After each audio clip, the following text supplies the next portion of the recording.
Cast Nation, I've seen Wicked. Gotta be honest, this will make easily $1 billion. It's the wizard who should be afraid of me.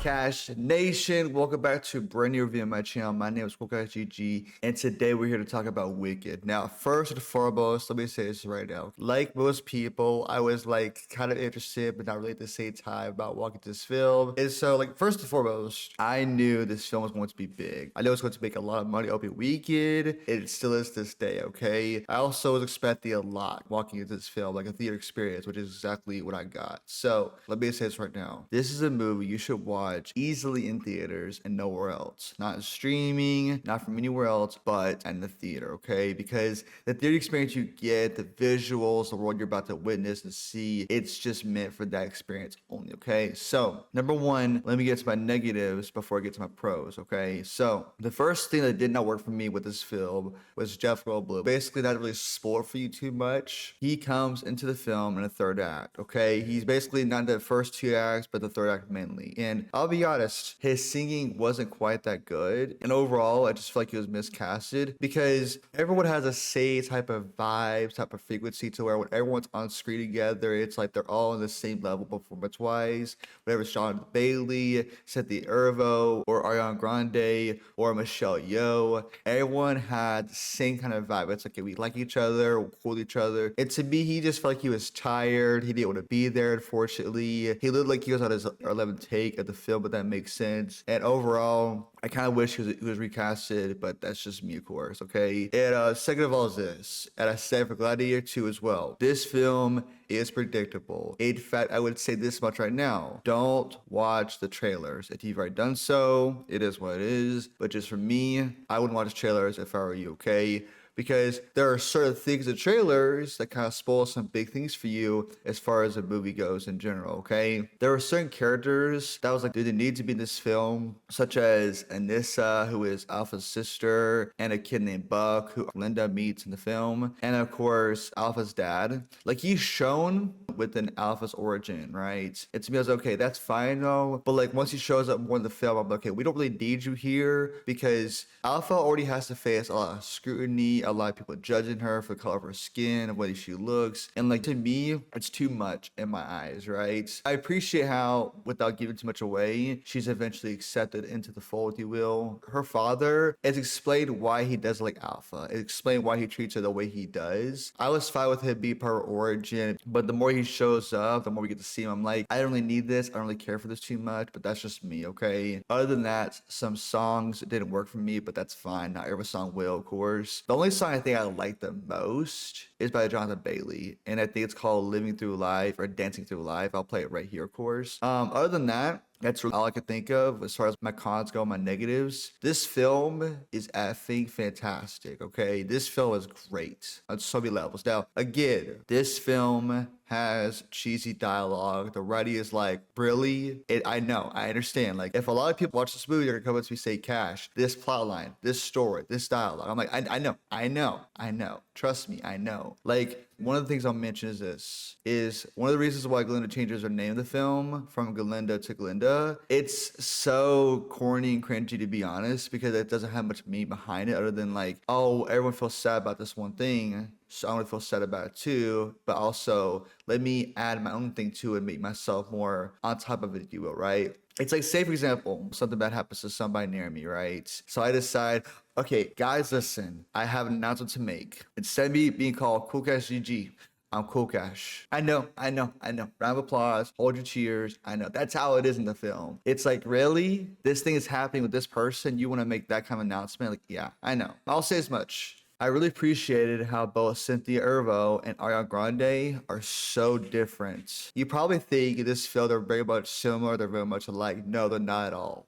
Basically, Glinda to me is the naive, dumb one who just entitled, who thinks she deserves everything she gets. She's very dumb. She expects everything to be given to her. She expects everyone to notice her at all times. When she does get away, which happens quite a few times in the film, when she's insulted, if you will, she's like, oh, how dare you? How dare you? Excuse me. When something new happens, she expects to be the first one to be told about it, the first one to be notified about it, and it's cringy, okay? Cynthia Erivo as Alpha / the Wicked Witch of the West. First and foremost, excellent performance by both of them, by the way. Both Ariana Grande and Cynthia Erivo give a great performance in this film. But Cynthia Erivo, I love the way she played this part because to me, she's not welcomed by her community, her people immediately, okay? She comes to school, people look at her left and right, talking about her, judging her, laughing at her, if you will. There's a very specific, beautiful moment in the film. I'll talk about lightly because it's not a massive spoiler, but it's a big moment in the film that happens to where essentially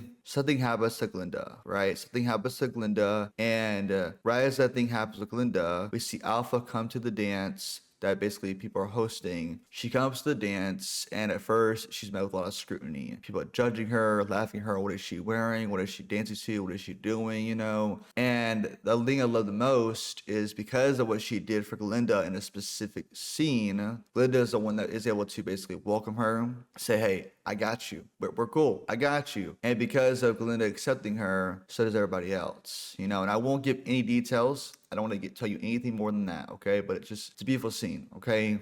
And I also love how we get a good bit of the origin behind Alpha, how she came to be, why her father hates her, why everyone looks at her a certain way. And I still love how she still wants to protect people. She wants to help people if she can, you know? And I will say this right now. If you're expecting to get an origin of her powers, the Wicked Witch of the West specifically, like how she becomes evil, it doesn't happen in this film. It doesn't, okay? And it's for right reasons or for the wrong reasons. It will probably be in part 2, if I had to guess, but it's not in this film. Okay? And also, I'll say this one last thing. I loved the visuals. The visuals in this film, the minute you enter this film, like the wide shots, the close-ups, the cities, the different places we get to visit in the film, like Emerald City, all around. The forests, like every place we go to, it looked magnificent. And I gotta say something right now, okay? There's a film in theaters I reviewed called Redwood. Redwood had a budget of $253 million, right? Redwood CGI compared to this is night and day. And what I mean by that is simply the budget for this film was only $143 million,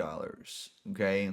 And this film, CGI was spectacular. Like, I believe every part of the film I was in, whether it was animals we got to interact with, the story, the musicals, everything looked great to me. And that film was like, what the fuck are we doing, you know? Jonathan Bailey, let's talk about him, shall we? He is a character that comes to this film. He's basically, to me, Prince Charming. He is a guy that walks in, has a swagger. Everyone thinks he's a cool guy. Everyone wants to be him, of course. So I like it how he's not the kind of guy, he's not exactly Glinda that judges people a lot. He wants to be cool to everybody. He wants to help everybody that he can. And especially when it comes to certain scenes with Alpha involved, to where a bad thing in the film starts to happen, how he takes action. He's all about, hey, listen, if I don't like something, I'm gonna do something about it. I'm not just gonna stand by and watch it happen, if you will. And I really liked about him, okay? Like, he stood out as one of the best characters to me in the film, at least top 3. And honestly, if I had to nominate someone to be the next Batman for James Gunn DCU, it would be him for sure. Other than that, there are some plot lines, some stories I want to talk about, but I can't because it'll be spoiled for you guys. All I'll say is this. Once again, please go watch this in theaters. Please, please, please. Well, now, the Wizard of Oz crew. Dorothy, Tin Man, Lion, the whole 9 yards, okay? Scarecrow, if you will. Are they in the film? Yes. They show much. No. Like, they're basically, as you're entering the world for the first time, you see them on the yellow brick road, a backshot, if you will, and that's really all it is. It's not a spoiler. It has nothing to do with the overall plot, nothing to do with the story. It's just letting you know, hey, they're here. We'll see them eventually, but for right now, let's focus on Glinda and, of course, Alpha, okay? Also, I feel like the trailer shows some spoilers of this film, so I might not show you B-roll for this film at all. We'll have to wait and see. But Cash Nation, Wicked is an amazing film meant to be watched on the big screen possible, okay? I enjoy the characters, the storylines, you know, the musicals, everything about this film. So at the end of the day, I'm gonna give Wicked a 4 out of 5. Not a 5 out of 5, but a 4 out of 5. Okay, again, I think that Jeff Goldblum was miscast, unfortunately. I wish that someone else was playing his role. But that being said, please do me a favor right now. Are people born? And comment your thoughts on Wicked. How did you feel about it? Did you like it? Did you dislike it? Did you like, hey Cash, I love the film so much? Or you like, Cash, listen, this film to me didn't work. I hated it. I didn't care for it at all. Thank you for watching. Like and subscribe for more daily trailer reactions, weekly ad theater reactions and reviews. And as always, you're awesome. Peace. And again, 4 to 5, go watch theaters ASAP.